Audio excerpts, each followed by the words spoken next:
আজকে আমরা একটি নতুন টপিক নিয়ে ডিসকাস করব। সেই টপিকটি হলো শ্যাফট বা শ্যাফট ডিজাইন।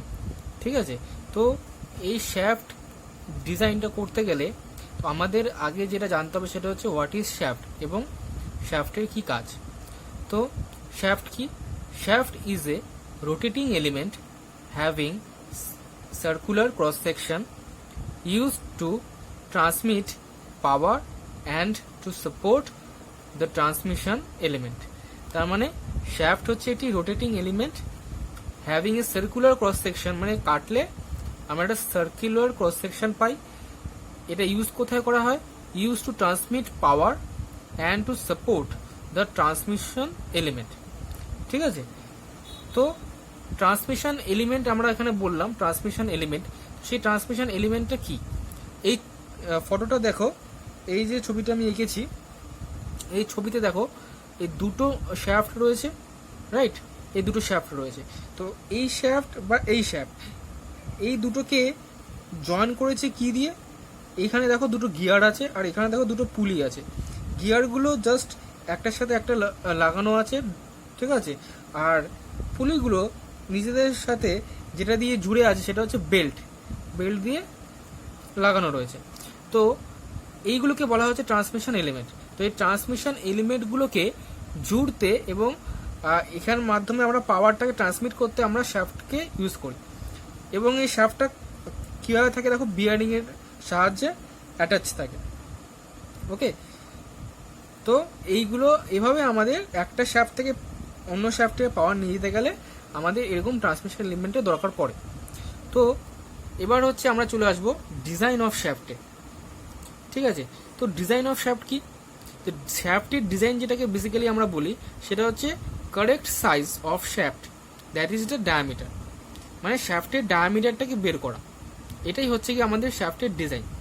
তো শ্যাফটের ডায়ামিটার দেখো ডিটারমাইন্ড বাই টু ক্রাইটেরিয়া। শ্যাফটের ডায়ামিটার দুটো ক্রাইটেরিয়া দিয়ে বের করা হয়। একটা হচ্ছে স্ট্রেংথ ক্রাইটেরিয়া আর একটা হচ্ছে রিজিডিটি ক্রাইটেরিয়া। স্ট্রেংথ ক্রাইটেরিয়া যেটা, সেটা কার উপর বেস করে? Based on permissible stresses. ঠিক আছে, পারমিসিবল স্ট্রেসেস ওপর বেস করে আমরা স্ট্রেংথ ক্রাইটেরিয়াটা করি। তারপরে দেখো যেটা রয়েছে সেটা হচ্ছে রিজিডিটি ক্রাইটেরিয়া। রিজিডিটি বা এটাকে আমরা টর্শনাল ক্রাইটেরিয়াও বলতে পারি। ঠিক আছে, মানে যখন ওই শ্যাফটটা আমরা যখন টুইস্ট দিচ্ছি, টুইস্ট দিলে যেটা হয় সেটা হচ্ছে টর্শনাল এফেক্ট। সো টর্শনের ফলে যে ক্রাইটেরিয়াটা হয় রিজিডিটি, সেটার ক্রাইটেরিয়াটা it is based on angular deformation. মানে একটা শ্যাফট রয়েছে, শ্যাফটকে আমরা টুইস্ট দিলাম, তো টুইস্ট দেওয়ার ফলে যতটা শ্যাফটের অ্যাঙ্গুলার ঘুরলো, টুইস্টিং হলো, একটা সাইড ফিক্সড রাখতে হয়। ঠিক আছে, তো সেইটা হচ্ছে কি আমাদের সেই অ্যাঙ্গুলার ডিফর্মেশন। তো এটা দুটো উপায় বের করা, একটা স্ট্রেংথ ক্রাইটেরিয়া, একটা রিজিডিটি ক্রাইটেরিয়া। এবার আমরা ফার্স্ট যেটাতে আসবো সেটা হচ্ছে first case strength basis criteria. তো স্ট্রেংথ বেসিস ক্রাইটেরিয়া অলরেডি বলেছি এটা বেসড অন পারমিসিবল স্ট্রেসেস। তো কি কি স্ট্রেস এবং কি কি লোডিং আমাদের হতে পারে সেটা আগে আমরা দেখে নেব। তো এখানে তিন প্রকারের লোডিং হতে পারে। একটা হচ্ছে অ্যাক্সিয়াল লোডিং, সেকেন্ড হচ্ছে বেন্ডিং লোডিং বা বেন্ডিং মোমেন্ট, থার্ডটা হচ্ছে টুইস্টিং মোমেন্ট। তিন রকমের লোড এর মধ্যে পড়তে পারে। একটা হচ্ছে অ্যাক্সিয়াল লোড যেটা, আর একটা হচ্ছে বেন্ডিং মোমেন্ট আর টুইস্টিং মোমেন্ট। ঠিক আছে, তো অ্যাক্সিয়াল লোডিংয়ে কি হচ্ছে? অ্যাক্সিয়াল স্ট্রেস জেনারেট হচ্ছে। তো অ্যাক্সিয়াল স্ট্রেসকে আমরা কি বলতে পারি? সিগমা এ ইজিক্যাল টু কি? Load by area. তো সেটা যেহেতু একটি সলিড রড, তার ডায়ামিটার আমরা ধরেছি ডি, তাহলে pi by 4 into D square এরিয়াটা, তাহলে কি আসছে? 4p by pi D square. এটা হচ্ছে অ্যাক্সিয়াল লোডিংয়ের কেসে। ঠিক আছে, বেন্ডিং মোমেন্টের কেসে আমাদের কি আসবে? Bending stress. তো বেন্ডিং স্ট্রেসটাকে আমরা বের করব, সিগমা বি, সেটা ইজিক্যাল টু কি আমরা জানি? Moment by section modulus Z. M for bending moment, Z for section modulus. আবার জেড ইজিক্যাল টু আমরা কি জানি? I by Y. Z equal to আমরা কি জানি? I by Y. তো এইখানে সব ভ্যালুসগুলো যখন আমরা পুট করব, আই এর ভ্যালু, ওয়াই এর ভ্যালু, ঠিক আছে, পুট করলে আসবে কত? 32m divided by pi D cube. ঠিক আছে। আই হচ্ছে মোমেন্ট অফ ইনার্শিয়া অফ কিসের, এই সলিড শ্যাফটের আই কত হয় সেটা তোমাদের অলরেডি আমি বলেছি আগে, ঠিক আছে, π/64 ইন্টু ডিটি পাওয়ার 4, ঠিক আছে, বাই ওয়াই কত হচ্ছে d/2, ওটা করলেই আমরা এটা পেয়ে যাব। তো বেন্ডিং মোমেন্ট, বেন্ডিং স্ট্রেসটা আমরা এখান থেকে পেয়ে যাচ্ছি, ঠিক আছে। এরপরে যেটা আসবে সেটা হচ্ছে টুইস্টিং মোমেন্ট। তো টুইস্টিং মোমেন্টটা কি, এটা হচ্ছে মেনলি টর্শনাল শিয়ার স্ট্রেস, ঠিক আছে। তো shear stress is equal two, আমরা আগেও শ্যাফটের শিয়ার স্ট্রেস আমরা বের করেছি, সেখানে থেকে আমরা ইকুয়েশনটা আসতে পারি 16t/πd3, ঠিক আছে। এগুলো আমি আর ইলাবোরেট করে বলছি না, যেহেতু অলরেডি এগুলো তোমাদের স্ট্রেংথ অফ মেটেরিয়ালের ক্লাসে সেকেন্ড ইয়ারে করা হয়ে গেছে, যে টাউয়ের ভ্যালু কি, হ্যাঁ, কিভাবে এই সেকশন মডুলাস আসে, তো সব ভ্যালুস তোমরা সেকেন্ড ইয়ারে করেছো অলরেডি, তো ওখান থেকে তোমরা এগুলো পেয়ে যাবে। এবার এইগুলো তাহলে এই তিনটে মেন বেসিসে আমাদের স্ট্রেংথ ক্রাইটেরিয়া কাজ করে। এবার হচ্ছে in general shaft is subjected two combined loading, ঠিক আছে, মানে এই তিনটে লোড আলাদা আলাদাভাবে আমরা দেখলাম। এবার যেটা জেনারেলে হয় সেটা কি হয়, কম্বাইন্ড লোডিং হয়, মানে এই কিছু লোডিং এর হয় অ্যাক্সিয়ালের সাথে বেন্ডিং, বা বেন্ডিং এর সাথে টুইস্টিং, বা টুইস্টিং বেন্ডিং, এইগুলো একসাথে একই শ্যাফটের মধ্যে পড়ে, বুঝতে পেরেছো, মানে একের এক বা অধিক আমাদের যখন মোমেন্ট পড়ে একই শ্যাফটে তখন সেটা আমরা এই কম্বাইন্ড লোডিং বলি। তো এই কম্বাইন্ড লোডিং কেসে আমাদের এটাকে ইউজ করতে হয় থিওরিজ অফ ফেলিয়ার বলি, ঠিক আছে। আমরা ইউজ করি কি থিওরিজ অফ ফেলিয়ার। তার মধ্যে কি কি থিওরি আছে, first maximum principal stress theory, MPST শর্টে, এবং সেকেন্ড হচ্ছে ম্যাক্সিমাম শিয়ার স্ট্রেস থিওরি বা MSST, maximum shear stress theory. এই দুটো থিওরি আমাদের অ্যাপ্লাই করতে হবে এই ডিজাইনটা করতে গেলে, ঠিক আছে। এরপরে আমরা যেটা দেখব সেটা হচ্ছে এই লোডগুলো যখন সবগুলো একসাথে অ্যাপ্লাই হয় তখন কি হয়, ঠিক আছে। তো when shaft is subjected two axial load, bending moment and twisting moment, ঠিক আছে, যখন তিনটে এই লোড একই সাথে অ্যাপ্লাই হয় তখন কি হয়, এই যে নর্মাল স্ট্রেস যেটা এক্স ডাইরেকশনে সেটা ইজিক্যাল টু কি হবে, sigma A plus sigma B, মানে বেন্ডিং যে মোমেন্ট বা বেন্ডিং স্ট্রেস যেটা সেইটা এবং এর অ্যাক্সিয়াল যে স্ট্রেস, এই দুটো যোগফলের সমান হয়, ঠিক আছে। আর when shaft is subjected to bending and twisting moment, যখন বেন্ডিং আর টুইস্টিং মোমেন্ট দুটো একসাথে অ্যাপ্লাই হয়, জাস্ট দুটো, কোনো অ্যাক্সিয়াল মোমেন্ট নেই, তো সেখানে কেসে কি হবে, নর্মাল যে স্ট্রেসটা যেটা রয়েছে সেটা কত, সমান বেন্ডিং স্ট্রেসের সাথে সিগমা এক্স ইকুয়াল, ওকে। তো এইবার আমরা যেটা আসবো সেটা হচ্ছে থিওরি অফ ফেলিয়ার্স। দুটো থিওরি আমি একটু আগে বলেছি, maximum principal stress theory and maximum shear stress theory. তো এই ম্যাক্সিমাম প্রিন্সিপাল স্ট্রেস থিওরি যদি আমরা অ্যাপ্লাই করি, হ্যাঁ, আর ম্যাক্সিমাম শিয়ার স্ট্রেস থিওরি যদি অ্যাপ্লাই করি, সেই দুটো কেসে আমাদের কি কি ফর্মুলা আছে দেখব।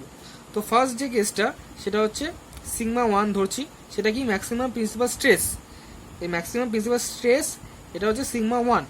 তো সেটা হলে কি হবে, ফর্মুলা দেখো, sigma 1 is equal to sigma x by 2 plus root over of sigma x by 2 এর হোল স্কোয়ার প্লাস টাউ, ওকে।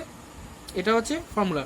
টাউ হচ্ছে শিয়ার স্ট্রেস, আর সিগমা এক্স হচ্ছে যেটা নর্মাল স্ট্রেসটা আমাদের বেরিয়ে গেছে সেটার ভ্যালুটা, হয় এটা বা এটা, ডিপেন্ড করে এটা বসবে। তারপরে হচ্ছে ম্যাক্সিমাম শিয়ার স্ট্রেস টাউ, তো tau max is equal to কি, root over of sigma x by 2 whole square plus tau square, ঠিক আছে। তো এই দুটো ফর্মুলা আমাদের একটু মনে রাখতে হবে। এবার আমরা ম্যাক্সিমাম প্রিন্সিপাল শিয়ার স্ট্রেসের কেসটা আমরা দেখব। এই ম্যাক্সিমাম প্রিন্সিপাল শিয়ার স্ট্রেসটাকে এটা মনে রাখতে হবে অনলি ফর ব্রিটেল মেটেরিয়াল। ম্যাক্সিমাম ব্রিটেল মেটেরিয়ালের ক্ষেত্রে আমরা যখনই কোনো ব্রিটেল মেটেরিয়াল দেখব তখনই আমরা maximum principal stress theory apply করব। সেটা অ্যাপ্লাই করলে সিগমা 1 কত আসছে দেখো, সিগমা 1 ম্যাক্সিমাম প্রিন্সিপাল স্ট্রেস যেটা সেটা is equal to sigma B by 2 plus root over of sigma B by 2 whole square plus tau square, ঠিক আছে। এটা আমরা জানি। এবার সিগমা বিটার ভ্যালু আমরা অলরেডি জানি। এটা কিভাবে আসলো, এখানে দেখো সিগমা এক্স ছিল অলরেডি। তো এই সিগমা এক্সটা আমাদের এখানে কি হয়েছে, sigma X equal to sigma B ছিল। তো ওই জন্য সিগমা এক্স এর জায়গায় আমরা সিগমা বি বসিয়ে আমরা এটাকে বের করলাম। ওকে, এই জন্য লিখে দিয়েছি পাশে। আর সিগমা বি ভ্যালু হচ্ছে 32m/πd³ অলরেডি আগেই বলেছি। আর টাওয়ের ভ্যালু এত আমরা বের করেছি আগে। তো এই দুটো ভ্যালু আমরা পুট করলে দেখবে, সব পুট করে আলটিমেটলি কাটাকুটি করে এই এখান থেকে কমন যাবে সব কিছু। হ্যাঁ, কমন গিয়ে আলটিমেটলি এটা আসবে, এই ইকুয়েশনটা আসবে। এই ইকুয়েশনটাকে বলা হচ্ছে ইকুইভ্যালেন্ট বেন্ডিং মোমেন্ট। এর ভেতরে এইটুকুটাকে অংশটাকে বলা হয় ইকুইভ্যালেন্ট বেন্ডিং মোমেন্ট। এটা তোমরা ভালো করে মনে রাখবে, এটা আমাদের ডিজাইনে লাগতে পারে। ঠিক আছে, এটা একটা ইকুয়েশন। এবং এর সাথে বের করতে হবে কি, এটা সিগমা, হ্যাঁ, পিইআর। ঠিক আছে, পিইআর মানে কি, পারমিসিবল স্ট্রেস, পারমিসিবল স্ট্রেস যেটা, সেটা কি SYT, এটা হচ্ছে ইয়েল্ড স্ট্রেংথ ইন টেনসাইল। ঠিক আছে, ডিভাইডেড বাই FOS। তো এই দুটো ইকুয়েশন, এটা 1 নম্বর ইকুয়েশন, এটা 2 নম্বর ইকুয়েশন। এই দুটো ইকুয়েশনকে আমরা যদি সলভ করি তাহলে আমরা ডি এর একটা ভ্যালু পাবো। ডি মানে যেটা ডায়ামিটার অফ দ্য শ্যাফট। ঠিক আছে, এই কেসে আমাদের সবসময় মনে রাখতে হবে যে পারমিসিবল লিমিটটা, পারমিসিবল ভ্যালুটা অলওয়েজ যেন গ্রেটার হয় এর ভ্যালু থেকে, সিগমা 1 থেকে যেন গ্রেটার দেন হয়। ঠিক আছে, পারমিসিবল ভ্যালুটা আমাদের মনে রাখতে হবে যেন গ্রেটার দেন হয়।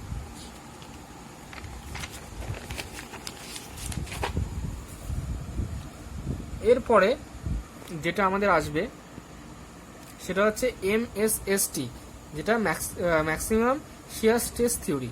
এটা কিসের জন্য অ্যাপ্লাই করা হয়, ডাকটাইল মেটেরিয়াল ক্ষেত্রে। শ্যাফট কিসের তৈরি, মেনলি মাইল্ড স্টিলের।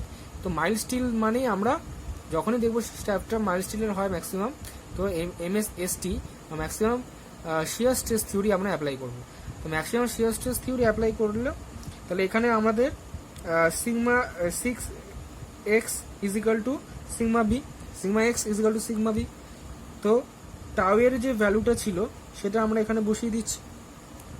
ঠিক আছে, টাউ ম্যাক্সের যে ভ্যালুটা সেটা হচ্ছে সিগমা b/2 এর হোল স্কোয়ার প্লাস টাউ এর স্কোয়ার। তো এটা বসালে সিগমা বি এর ভ্যালুটা জাস্ট পুট করবে, টাউ এর ভ্যালু পুট করবে, পুট করলে এটা এসে যাবে। এখান থেকে কমন নেবে, কমন ফ্যাক্টর করার পর দেখবে রুটের মধ্যে এটা থাকবে। এটাকে বলা হচ্ছে ইকুইভ্যালেন্ট টরশনাল মোমেন্ট। এটা একটা ইকুয়েশন বেরোলো, আবার টাউ ম্যাক্সের একটা ইকুয়েশন বেরোলো, আবার টাউ পারমিসিবলের একটা ইকুয়েশন বেরোবে, সেটা হচ্ছে SYS, যেটা হচ্ছে ইয়েল্ড স্ট্রেংথ, হ্যাঁ, ইয়েল্ড স্ট্রেংথ স্ট্রেস, সেটা ডিভাইডেড বাই FOS। তো ইয়েল্ড স্ট্রেংথ আন্ডার শিয়ার, এটা অনেক সময় দেওয়া থাকবে ম্যাথে। ঠিক আছে, ভ্যালুটা দেওয়া থাকবে, এটা অথবা FOS সব দেওয়া থাকবে, সেখান থেকে আমরা পেয়ে যাব। এবার এটার ভ্যালু আরেকটা আমাদের মনে রাখতে হয়, SYS is equal two SYT, যেটা শিয়ার, এটা ছিল শিয়ারের ইয়েল স্ট্রেংথ আন্ডার শিয়ার, এটা হচ্ছে ইয়েল স্ট্রেংথ আন্ডার টেনসাইল। তো সেটার অর্ধেক হয়, এই শিয়ারের ভ্যালুটা টেনসাইলের অর্ধেক হয়, এটা আমাদের মুখস্থ রাখতে হবে। তো এইটা যদি এখানে পুট করি, আমরা এই ভ্যালুটা এখানে পুট করি, তো পুট করলে কি আসছে দেখো, এই দেখো বাই 2 জাস্ট গুণ হয়ে যাবে, এটা বাই 2টা গুণ হয়ে যাবে, গিয়ে 2 নম্বর ইকুয়েশন আসবে। তো এখান থেকেও আমরা দেখবো 1 আর 2 যদি ইকুয়েট করি তাহলে আমরা ডি এর ভ্যালু পাই। ঠিক আছে, তো এইভাবে আমরা এই দুটো থিওরি অ্যাপ্লাই করে আমরা জেনারেলি শ্যাফটের ডায়ামিটার বের করি। ঠিক আছে, ওকে।